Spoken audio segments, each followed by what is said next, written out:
Welcome back to Red Devils TV, everybody, the realest channel on YouTube. And in this video, we're going to be talking about Jaden Sancho to PSG and Manuel Ugarte to Manchester United. Now, Jaden Sancho is a Manchester United player. Manuel Ugarte is a PSG player.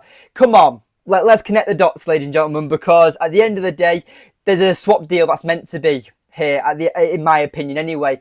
There's no point Manchester United or PSG just spending and overspending on a player that can just be resolved very, very simple. So in this video, we're going to be talking about Manuel Ugarte. Does he deserve and is he good enough to play for Manchester United? And should Manchester United be letting Jaden Sancho go? Now, first of all, we need to talk about Ugarte because it's no secret that he's a massive priority signing for Manchester United. We've already signed Xerxes, we've already signed Euro, so it seems that Ugarte is our, you could say, priority signing when it comes to being in the midfield. Now, I personally believe that he's nowhere near valued at what PSG are valuing him at, which is 70 million euros.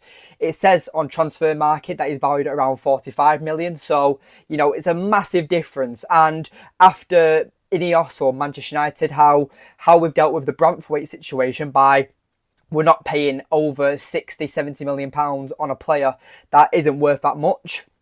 You know, I personally believe that Ineos are either going to walk away or they're going to find a new midfield target, or we'll try and find a way to compromise and deal with PSG's negotiations. So we're talking about a player that we could also go in for, and that is Martin Zubimende from Real Sociedad. He apparently is a very good player. I don't know much about him personally, but apparently he's a very similar profile of a player compared to someone like Ugarte. So he is apparently on United's wish list as well, according to Fabrizio Romano. But obviously Ugarte is the priority signing, so we do need to talk about him.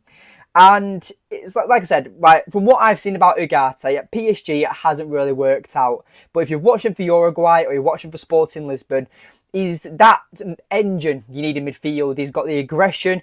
He doesn't back out of a challenge. He's good when it comes to carrying the ball. He's good when it comes to tracking back. He's what's known as the average midfielder now when it comes to a utility player where they could do everything in the midfield. It's not just one master. He's like a master of trade, you could say, where he knows bits by bits. And he can, like I said, he can play make, he can tackle, he's very physical, he's aggressive. He's what you need in a player. Now, a lot of fans are questioning the age profile, but I don't know why so many fans are questioning this age profile that United are going for, because it's clear under Ineos, we're probably not going to go after another player that's over 30 again anytime soon. We're looking and scouting for young, hungry players, and Ugarte fits in that profile like Xerxes and Euro has done. So I really like the look of the player when it comes to Ugarte, and I'd love him at United. You know, I signed him in my career mode on FIFA, for God's sake. He's got good play styles. Obviously, this is on the game, but when it comes to real life,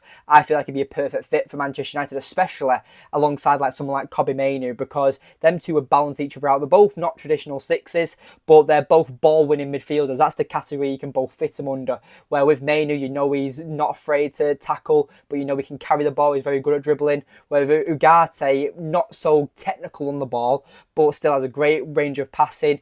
Again, very, very physically strong, and I think he'd be absolutely brilliant for Manchester United. And with the possibility of Casemiro leaving as well, he would be able to be our starter, I'd say. I think he's good enough, and especially with a coach like Erik ten Hag, I feel like he'd get the best out of someone like Ugarte.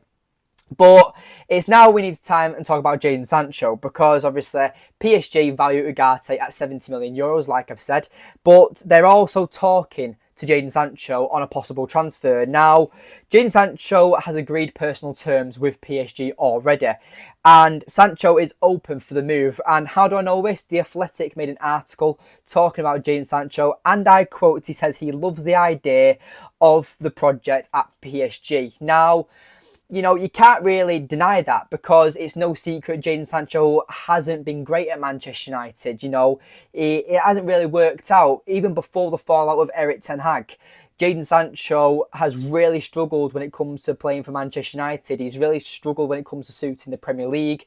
There's been numerous accusations when it comes to attitude, and that's not just under Erik ten Hag, it's also under Ralf Rangnick and Ole Gunnar Solskjaer. Ole Gunnar Solskjaer said it on his interview on the overlap with Gary Neville, and as well Ralf Rangnick has said that certain players don't have the right mentality and attitude, and you never named Jaden Sancho, but you just know that it was about a player like Jaden Sancho, because it was clear that his performances just weren't delivering on the pitch.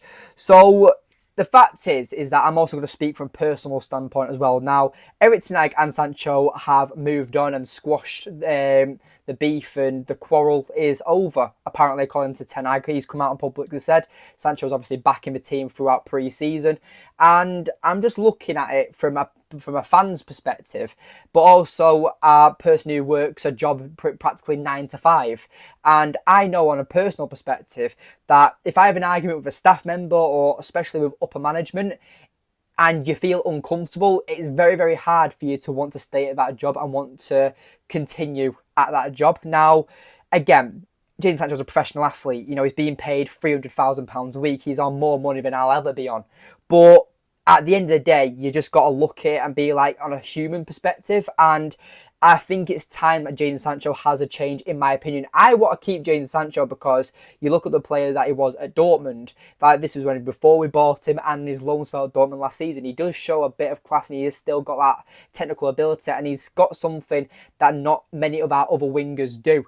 But it's the pace, it's the directness, it's the poacher's instincts, which is what United wingers are built on. You think back to the likes of Beckham, Giggs, like many wingers over the years that are just direct. And especially nowadays in the Premier League, it's very, very hard for wingers who aren't direct to make an impact and look brilliant, because I personally feel like Jaden Sancho's best position is probably as an attacking midfielder.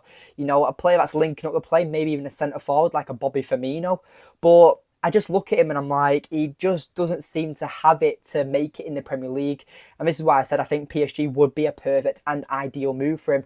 After they've lost Mbappe as well, I feel like that PSG still need to have that statement sign, a big name that's known for in European football. They've got big players, don't get me wrong, but I feel like that a player like Sancho, he's still got a big name, in my opinion. Now, his transfer value is obviously €30 million, according to Transfer Market. So I feel like that this is just the right time and the right move to make. And the way I look at it as well is that you look at the wingers starting for Manchester United. Garnacho, Rashford and Ahmad are our first choice wingers. Now, Ten Hag's going to have a difficult time picking the best two fight wingers out of them three. Never mind Antony, Palestra and Jadon Sancho. We've got a lot of wingers in this team that either aren't good enough or their time is up. And for me, Jadon Sancho is good enough if he just changes the way he plays football. I think Jadon Sancho either through the middle as a 10, but if he's playing as a winger, as a left winger is the best position. But you've got Garnacho and Rashford who both play there. But let me know in the comments down below on what your thoughts are on the Ugarte and Sancho transfer. For me, it's a swap deal that needs to happen. Ugarte wants to move to United. We've agreed personal terms with him, and Jaden Sancho is open to the move to PSG and has agreed personal terms with them. We just need to agree a transfer fee with PSG, because no doubt we'll have to give Jaden Sancho and about maybe a 10-20 million euro transfer fee, which I think is still an overpayment in my opinion. But at the end of the day, with Ugarte, you're kind of paying for a player because he's only 21, 22 years old. So you're getting a player that you're kind of buying for the potential, and that's the kind of the profile of signing that Ineos want to make at Manchester United. They want to go for the young players who haven't really made it yet and aren't really world class, but we want to make them world class at Manchester United, because Ratcliffe has come out and said that there's not one player in this Manchester United squad that's valued over £100 million in his eyes. Now, obviously we know Kobe Mainoo, Garnacho, for players that are their age, they're in the high noughties, they're in the likes of the 80 to 90 million pounds in my eyes. But us as a United fan who loves the youngsters. But Lenny Yoro as well, another player that we've paid, is it £50 million for? So it's clear we're building for the future, and Ugarte fits that profile, and I just think Sancho's time is up. But that's just my opinion. I've asked for your comments in the comments below.